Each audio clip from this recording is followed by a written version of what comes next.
You know how a great chef perfects a recipe? They don't just wing it, right? They measure, they taste, they get feedback, and they keep tweaking it until it's just right. Well, what if we applied that same kind of precision to healthcare, where the goal isn't a perfect dish, but a healthier life? That's exactly what we're diving into today, the science of evaluating patient outcomes. It's all about how we refine the recipe for better health. So here's the big question. How do we really know if a healthcare treatment is working? I mean, it sounds like a simple enough question, but the answer, well, it's way more complex than you might think. It goes so much deeper than just asking, hey, do you feel better? You need hard data, you need different perspectives, and you need a really structured way of knowing if a treatment is truly making a difference. This one question is right at the heart of modern medicine, and we're about to break down how we find the answer. All right, here's our game plan. We'll kick things off with why this stuff is so important in the first place. Then we'll define what the process actually is. From there, we'll check out the toolkit that healthcare pros use, talk about the real-world challenges they run into, and the strategies they use to get past them. And it all leads up to the ultimate goal. So, let's start with that big why. First up, why does this matter so much? Look, this isn't about paperwork or just ticking boxes. Think of evaluating outcomes as the compass that guides every single clinical decision. It makes sure that a patient's care is always heading in the right direction. Honestly, it's the very foundation of effective, evidence-based healthcare. It's absolutely fundamental. Without it, doctors and nurses would pretty much be flying blind, just relying on hunches instead of solid proof. When you get right down to it, this whole process serves a bunch of connected functions. It gives us the hard data to see if a treatment is actually working. That data then directly guides clinical decisions, like whether to adjust a medication. All of this, of course, raises the overall quality of care and pushes for practices based on real evidence. But here's the really crucial part. It puts the patient at the center of everything, making sure their own experience is a key part of the data. So, what does this process actually look like in practice? Well, it's not just a one-and-done thing. It's a continuous, methodical way of understanding a patient's entire health journey. Okay, here's the official definition. Let's pull it apart. Systematic assessment just means it's organized, not random. Effects of clinical interventions means we're measuring the impact of what we do. And it's looking at three huge things: a patient's physical health, their ability to function in their day-to-day life, and of course, their overall quality of life. Let's make this super concrete. Imagine a patient with high blood pressure. For them, evaluating outcomes means regularly checking their blood pressure readings, asking if they're sticking to their medication, and seeing if those lifestyle changes are helping. All that info lets a doctor say, okay, the plan is working, or, we need to make an adjustment based on this evidence. It's a living, breathing process. So how do healthcare professionals actually do all this measuring? Well, they've got this really powerful toolkit with all sorts of different instruments designed to capture the complete picture of a person's health. This toolkit basically has two main categories. On one side, you have clinical indicators. This is the objective, hard data, stuff like blood pressure, lab results, x-rays. On the other side, you have patient-reported outcomes, or PROs.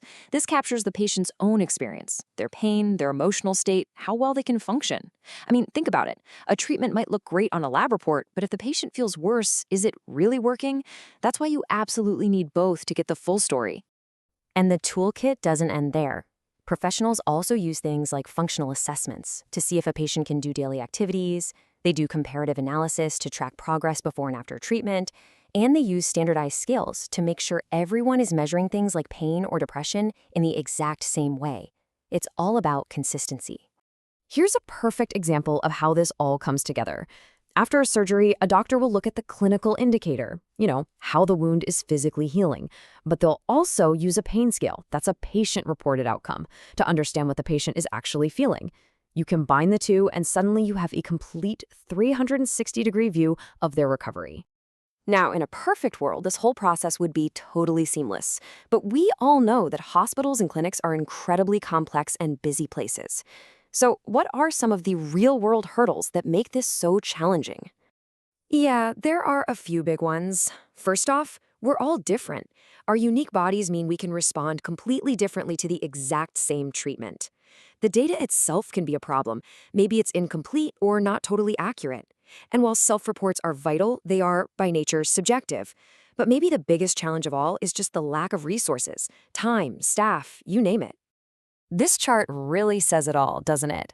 The amount of time and people you'd ideally need for a really thorough evaluation is often way, way higher than what's actually available in a busy clinic.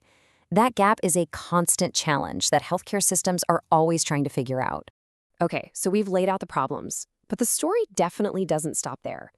Healthcare institutions are working all the time to come up with new strategies to get over these hurdles and make their evaluation processes even better.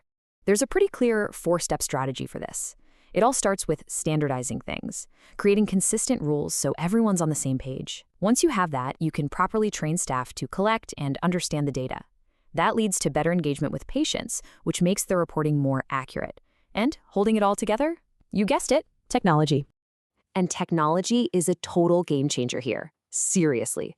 Things like digital health records and real-time monitoring systems let us track everything from vital signs to patient feedback, continuously and with incredible precision. This is what helps close that resource gap we just saw, making high-quality evaluation more achievable than ever before. So let's bring this all home. We've talked about the why, the what, the how, and the challenges. So what's the end game? What is the ultimate goal of all this work? I think this quote just nails it. It's the bridge.